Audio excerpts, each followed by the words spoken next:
Off the southern coast of Kyushu lies the beautiful subtropical island of Yakushima. Although this island is small, it's home to a diverse array of wildlife, including the sika deer and the red-bottomed macaque. The island is also host to some of the largest tracts of uninterrupted tropical evergreen forests in Japan, with some trees aging over 2,000 years old. To get to the island, we take a 3-hour ferry from Kagoshima. To pass the time, Oliver will explain how to prepare green tea when you're on the go. Hi everyone, this is Oliver from Mio and we are here on the ship to Yakushima, and we tried to kind of get through this time by drinking a little bit of green tea, but the problem is here we don't have a Kyushu, we don't have anything, but we only have our green tea. And now what we discovered is that actually what you have to do when you're on the road and you don't have a filter, you still can brew your tea in the teacup. But what you have to look is that the water is not too hot, so then actually you can get out the sweeter notes of your tea. And the tea leaves, with the time they will soak up the water and they will sink down to the bottom of the cup. So on the top you can sip easily your tea. It doesn't get too astringent due to the fact that the water is not too hot. So if you're ever in desperation for a good green tea and you only have your green tea leaves but you don't have a Kyushu, don't panic. You can do this type of brewing. It's not the best brewing because still you have a little bit of astringency, but it is also a very good cup just to get over the time of a ride or of a waiting time outside of your own tea section.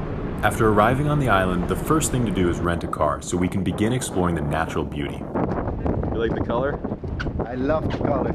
A trip to the island of Yakushima was the inspiration for Hayao Miyazaki's famous anime classic, Princess Mononoke, about the struggle between the spirits of the forest and the humans that consume its resources. After spending just a few hours among these forests, it's easy to see how such an idea could come to Miyazaki. On Yakushima, you can really feel the full extent of nature's beauty and how imperiled it is. There is a never-ending struggle between the demands for conservation and the demands for consumption, but the people that live on this island seem to have found a compromise for the time being. Almost half of the island gets its electricity from hydroelectric power, and it's far less common to use chemical farming here than in the rest of Japan. One of these organic farmers is Mr. Watanabe. He and his family have been growing tea on this field for over 30 years, and they are proud to say that this land has been used for nothing else besides organic tea cultivation. This field is in the middle of a beautiful pine forest that benefits from the unique climate of the island. So you can really see that we are here in the Yakushima tea farm, Mr. Watanabe, that it is an organic tea farm.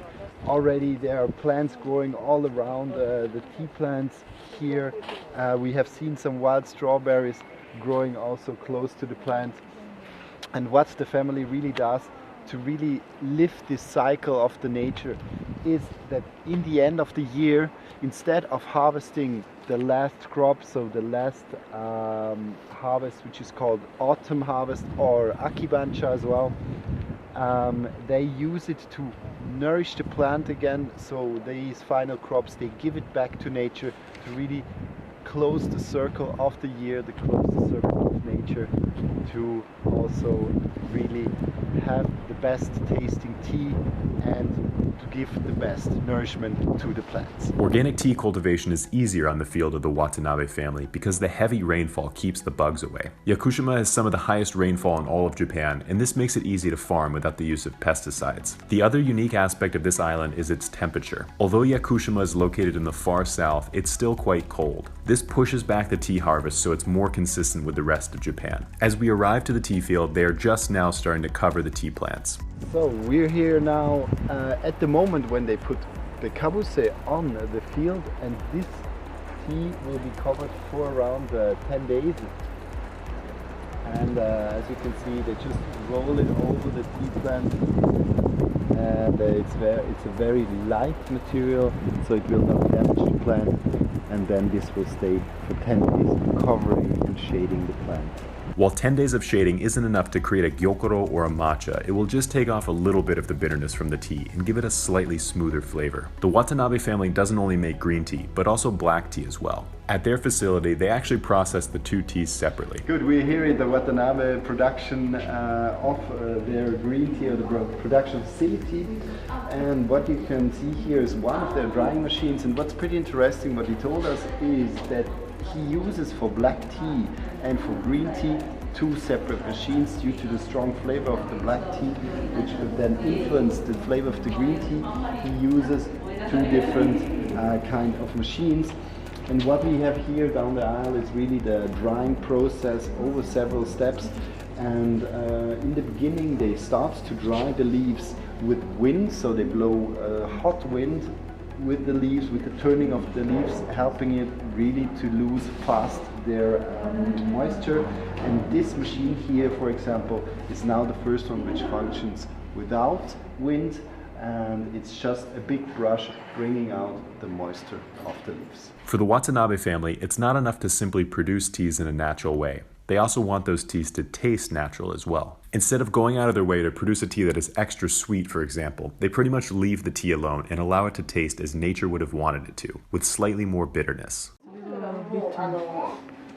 It's really interesting, this tea. So this is a Yutaka Midori, and actually it is a shaded tea, but what you see is when you drink it, you have really the sweetness first, but then it turns into a quite dry tea. So you get a little bit this tanninic flavor, where you have a little bit of a dry sensation in your palate.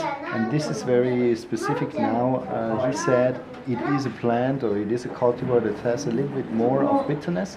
And you can really feel it due to the covering. The bitterness is brought down, but this kind of dryness stays. So this is quite unique now for this tea. After exploring the farm, we pay a visit to another iconic resident of the island. A famous potter named Masayuki Yamashita moved out of the city to enjoy a more peaceful life living in the forest of Yakushima. Here he gathers firewood for his kiln and crafts beautiful clay teaware and other decorative pottery. He even gathers coral and sands from the beaches of Yakushima to create a natural colored glaze for his pottery without using artificial dyes. What's pretty interesting is that he has to heat the oven up to 1300 degrees. So this is material which exactly at this temperature starts to melt, and as soon as the oven is ready, this will melt and will look like this, and then he knows that the oven is ready to put his clay sculptures, teapots or cups in the oven. Mr. Yamashita explains that depending on which type of pottery he is creating, it needs to be heated at a different temperature. This is achieved by arranging the unfinished clay in different parts of the kiln. They're actually all handmade,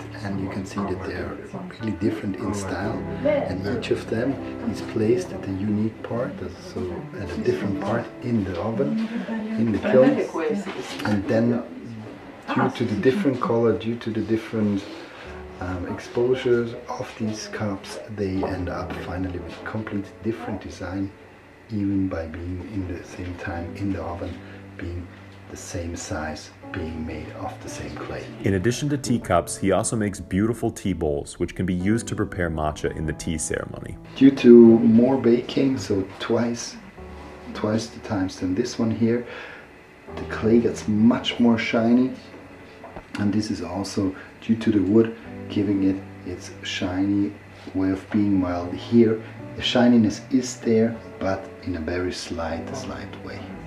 Feeling the weight of this pottery really conveys a sense of importance. Just as learning about tea gives us a greater appreciation for the drink, learning about how teaware is made also gives us an appreciation for all the work that goes into producing just the teaware. Quality tea and teaware doesn't have to come at the expense of the surrounding land, however. After a few days in Yakushima, we have learned how the people of this island really value and respect the land they were given. Yakushima is a small island, but it has a lot to teach. We would be soon getting on a ferry and concluding our trip through Japan, but we would be taking with us many valuable lessons. It has been such a privilege working with so many talented farmers over the years, and it really has been fun to meet with them and their families, explore the fields, and taste the teas with them. It would be a great honor to share these experiences with all of you, wherever you are in the world. We would greatly appreciate it if you could visit neoteas.com, try some of the teas that we have found in our travels, and help us to support the men and women who have made it their life's work to produce tea in a more natural, sustainable way.